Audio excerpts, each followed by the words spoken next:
What do you know about how your brother was killed? My brother was killed by a Russian airstrike targeted Al-Mashhad neighborhood. The activists there, they found the pieces of the rocket. There is a Russian language written on it. So it was a Russian airstrike, and there is about 15 people got killed, and there is 20 people got injured. We're showing video right now of your brother with the children dressed up as a clown.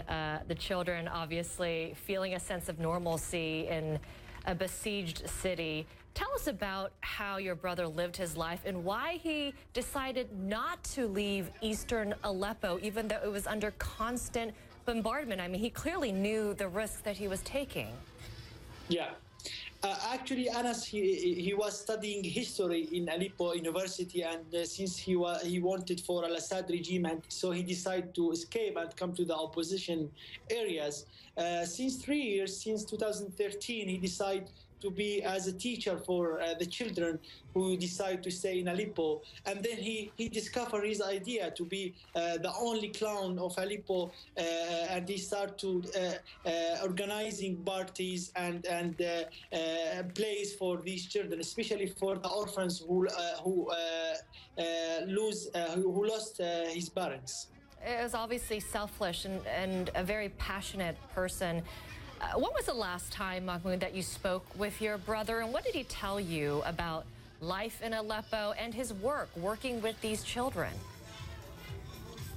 Yeah, my last call, it was on WhatsApp. He sent me a voice message. He spent like 30 seconds explaining to me the crazy situation in Aleppo, and then I can hear the sound of the jets, and there is a rocket targeted near to his location in Aleppo, and he was telling me like he was planning to bring bread from a bakery and to giving it to the people who who's staying now in Aleppo city, and he was not able to do any kind of activity since 2 months because the Russians bombing and the Assad regime bombing the city every day in intense bombardment.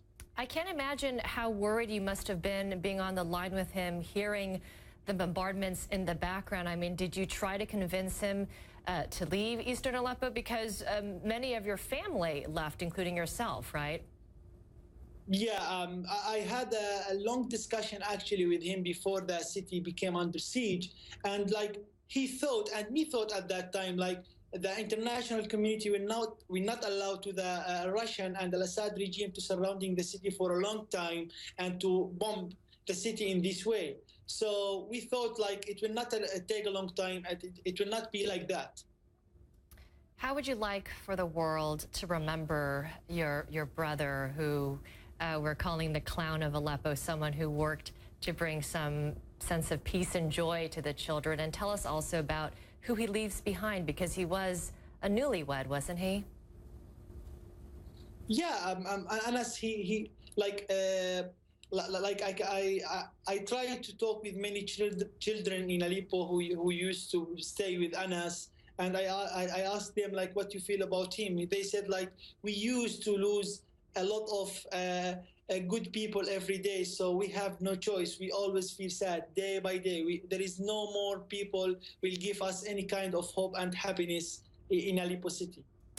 You know, you said that you thought the world wouldn't allow something like this to happen, as we're seeing with the civilians under siege, civilians dying every single day, as activists are saying, in eastern Aleppo. And obviously, there's no signs of let up at this point, as the regime is set on retaking the whole of eastern Aleppo from the rebels.